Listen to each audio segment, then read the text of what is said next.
ಸಿಟಿಯ ಪೊಲ್ಯೂಷನ್ ಹೇಗಾಗಿದೆ, ವಾಹನಗಳ ಸಂಖ್ಯೆ ಹೆಚ್ಚಾಗ್ತಿದೆ?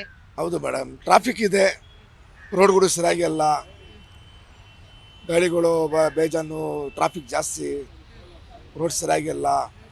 ಒಂದು ಸಿಗ್ನಲಲ್ಲಿ 20 ನಿಮಿಷ 15 ನಿಮಿಷ ನಿಲ್ಲಿಸಬೇಕು ಗಾಡಿಗಳು. ಬಿಸ್ನೆಸ್ ಇಲ್ಲ, ಗ್ಯಾಸ್ ಸಿಕ್ಕಲ್ಲ, ಏನು ಮಾಡೋದು ಹೇಳಿ ಮೇಡಮ್? ನೀವೀಗ ಹೇಳಿದ್ರು ಒಂದು ಸಿಗ್ನಲ್ ಅಲ್ಲಿ 15 ನಿಮಿಷ. ಹಾಗಾದ್ರೆ ಬೆಂಗಳೂರಲ್ಲಿ ವಾಹನಗಳ ಸಂಖ್ಯೆ ಜಾಸ್ತಿ ಆಗ್ತಿದೆ, ಇದರಿಂದ ನಿಮಗೆ ಬಿಸ್ನೆಸ್ ಡಲ್ ಆಗುತ್ತಲ್ಲ? ಆಗ್ತದೆ ಮೇಡಮ್, ಬಸ್ಗಳು ಜಾಸ್ತಿ ಇದೆ, ನೀವು ಆಟೋನಲ್ಲಿ ಕೂತ್ಕೊಳ್ಳಲ್ಲ, ಆಟೋವ್ರು ಜಾಸ್ತಿ ಕೇಳ್ತಾರೆ ಹೇಳ್ಬಿಟ್ಟು ಕೂತ್ಕೊಳ್ಳಲ್ಲ, ಬಸ್ನಲ್ಲೇ ಒಯ್ತಾರೆ. ನಾವು ಏನು ಜೀವನ ಮಾಡಬೇಕು ಹೇಳಿ ಮೇಡಮ್? ಒಂದು ಪೆಟ್ರೋಲ್ ಬ್ಯಾಂಕ್ಗೆ ಹೋದ್ರೆ ಗ್ಯಾಸ್ ಹಾಕೋಕ್ಕೆ 2 ಅವರ್, 1 ಅವರ್.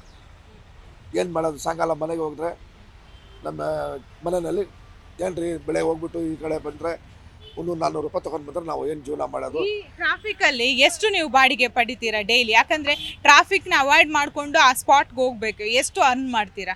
ಇಲ್ಲ, ನಾವು ಓಲಾ ಊಬರ್ ಹೋಗೋಲ್ಲ ಮೇಡಮ್, ನಮಗೆ ಹೋಗೋಕ್ಕೆ ಬರಲ್ಲ, ಅದು ನಮಗೆ ಅಷ್ಟು ಐಡಿಯಾ ಇಲ್ಲ. ನಾವು ಮೀಟ್ರ್ ಹಾಕೊಂಡು ಓಡಿಸ್ತೀನಿ. ಅದಕ್ಕೆ ನಾವು ಅಲ್ಲಿ ಒಂದು 10-20 ನಿಮಿಷ, ಅರ್ಧ ಗಂಟೆ ವೆಯ್ಟ್ ಮಾಡಬೇಕು. ಓಲಾ ಊಬರ್ ಇದ್ರೆ ಅವ್ರಿಗೆ ಬಾಡಿಗೆ ಚಿಕ್ಕ ಬರ್ತಾರೆ, ನಮಗೆ ಇಲ್ಲ ಮೇಡಮ್. ಈ ಹಿಂದೆ ಬೆಂಗಳೂರು ಹೇಗಿತ್ತು, ಈಗ ಹೇಗಾಗಿದೆ? ಇವಾಗ ಭಾಳ ಬದಲಾವಾಗಿದೆ ಮೇಡಮ್. ಆವಾಗ ಇದ್ದಿದ್ದು ಇವಾಗ ಭಾಳ ಬದಲಾವಾಗಿದೆ.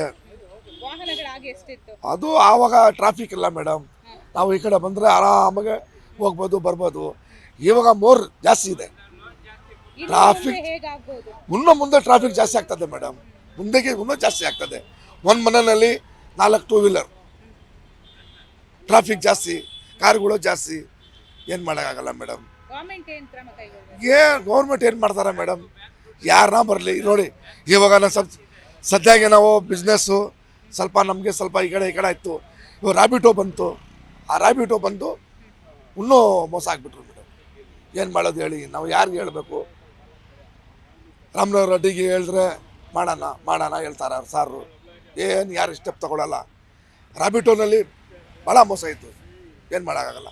ಆ ದೇವರೇ ನೋಡಬೇಕು, ಏನು ಮಾಡೋಕ್ಕಾಗಲ್ಲ. ಟ್ರಾಫಿಕ್ಕು ಜಾಸ್ತಿ ಅಂದರೆ ಬ್ಯಾಂಕ್ ಲೋನ್ ಕೊಟ್ಬಿಡ್ತಾರೆ, ಬ್ಯಾಂಕ್ ಜಾಸ್ತಿ ದುಡ್ಡಿದೆ. ಅದು ಒಂದೊಂದು ಮನೆಯಲ್ಲಿ 4-5 ಜನ ಇದ್ರೆ 4 ಗಾಡಿ 5 ಗಾಡಿ ಇರುತ್ತೆ. ಟ್ರಾಫಿಕ್ ಪಾಪ ಪೊಲೀಸ್ನವರು ಏನೋ ಕಷ್ಟ ಮಾಡ್ತಾರೆ. ಕರ್ನಾಟಕ ಪೊಲೀಸು, ಟ್ರಾಫಿಕ್ನವ್ರು ಇರಲಿ, ಕ್ರೈಮ್ನವ್ರು ಇರಲಿ, ಎಲ್ಲ ಕಷ್ಟ ಮಾಡ್ತಾರೆ. ಅವ್ರು ಟ್ರಾಫಿಕ್ ಕಂಟ್ರೋಲ್ ಮಾಡೋಕ್ಕೆ ಆಗಲ್ಲ ಅವ್ರಿಗೆ. ನೋಡಿ 1 ಅವರ್ ಹೋಗೋಕ್ಕೆ ಈಗ ಜಯನಗರ್ ಹೋಗಿ ಬರಬೇಕಂದ್ರೆ ಸುಮಾರು 1.5 ಅವರ್ ಆಗುತ್ತೆ. ಇದು ಗ್ಯಾಸ್ ಪ್ರಾಬ್ಲಮ್ಮು. ಈ ವಾರ ಶುರು ಆಗಿತ್ತು, ಹಿಂಗೆ ಒಂದು 4 ಅವರ್ 5 ಅವರ್ ಗ್ಯಾಸ್ಗೆ ಹಿಡಿತದೆ. LPG, ಈ CNG ಇಂಡಿಯಾನಲ್ಲಿ ಬರುತ್ತೆ, ಅದು ಸಿಗ್ತಾಯಿದೆ. ನಮ್ಮದು ಎಲ್ಲ LPG.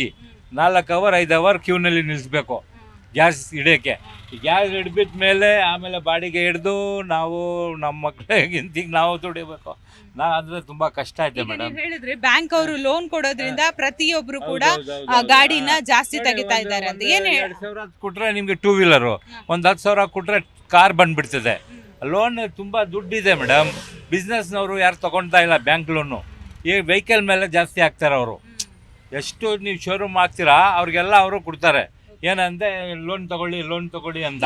ವೆಹಿಕಲ್ಗಳು ಜಾಸ್ತಿ ಆದಾಗ ಮನುಷ್ಯನ ಆರೋಗ್ಯ ಸಮಸ್ಯೆ ಕೂಡ ಜಾಸ್ತಿ ಆಗಲ್ಲ, ಯಾಕಂದ್ರೆ ಪೊಲ್ಯೂಷನ್ ಜಾಸ್ತಿ. ನೀವು ಇಷ್ಟು ಸೀನಿಯರ್ ಇದ್ದೀರಿ, ಮೊದಲು ಬೆಂಗಳೂರು ಹೇಗಿತ್ತು, ಈಗ ಹೇಗಿದೆ, ಪೊಲ್ಯೂಷನ್ ಹೇಗಿದೆ? ಪೊಲ್ಯೂಷನ್ ಅಂದರೆ ಈಗ ಪೆಟ್ರೋಲ್ ಡೀಸೆಲ್ ಗಾಡಿ ಕಡಿಮೆ ಇದೆ ಸಿಟಿಗೆ. ಈ CNG LPGನಲ್ಲಿ ಸ್ವಲ್ಪ ಪೊಲ್ಯೂಷನ್ ಕಡಿಮೆ.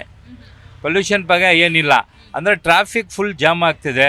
ಪಾಪ ಅವರು ಪೊಲೀಸ್ನವರು ಎಷ್ಟೋ ಮಾಡ್ತಾರೆ, ಅಲ್ಲಿ ಟ್ರಾಫಿಕ್ ಅವರು ಅಲ್ಲಿ ಮಾಡ್ತಾರೆ, ಅವರು ಕೈನಲ್ಲಿ ಆಗಲ್ಲ. ಯಾಕೆಂದರೆ ರೋಡ್ ಎಲ್ಲ ಚಿಕ್ಕದಿದೆ. ಈಗ ಟ್ರಾಫಿಕ್ ಗಾಡಿಗಳು, ಕಾರು, ಆಟೋ, ಬಸ್ಸು, 2 ವೀಲರ್ ಬಂದುಬಿಡ್ತದೆಲ್ಲ, ರೋಡ್ ಅಗಲ ಆಗ್ತಾ ಇಲ್ಲ, ರೋಡ್ ಸೇಮ್ ಇದೆ. ಅವ್ರ ಟ್ರಾಫಿಕ್ ಜಾಸ್ತಿ ಬಂದುಬಿಟ್ಟಿದೆ. ಅದು ಸ್ವಲ್ಪ ನೀವು ಹಾಕಿ ಗಾಡಿ. ಸರ್ಕಾರಕ್ಕೆ ಏನಿಲ್ಲ ಮೇಡಮ್, ಸರ್ಕಾರ ನೋಡಿ ಯಾರಿದ್ರೆ ನಮ್ಮ ಕಷ್ಟ ನಮಗೆ ಇದೆ. ಯಾರು ಸರ್ಕಾರ ಇದ್ರೂ ನೋಡಿ ಏನು ಕೊಟ್ಟಿಲ್ಲ. ಏನೋ ಅದು ಆವಾಗ ಕರೋನಾ ಟೈಮ್ನಲ್ಲಿ ಒಂದು 5 ಸಾವಿರ ಹಾಕಿದ್ರು, ನಮಗೆಲ್ಲ ಕೊಟ್ಟಿದ್ರು ಆವಾಗ ಡ್ರೈವರ್ಗಳಿಗೆ. ಈ ಕಷ್ಟಕ್ಕೆ ಗ್ಯಾಸ್ಗೆ ಎಷ್ಟೋ ತಿಂಗಳಿಂದ ಕಷ್ಟ ನಡೀತದೆ. ಫುಲ್ ಕಷ್ಟ ಮೇಡಮ್, ಫುಲ್ ಕಷ್ಟ.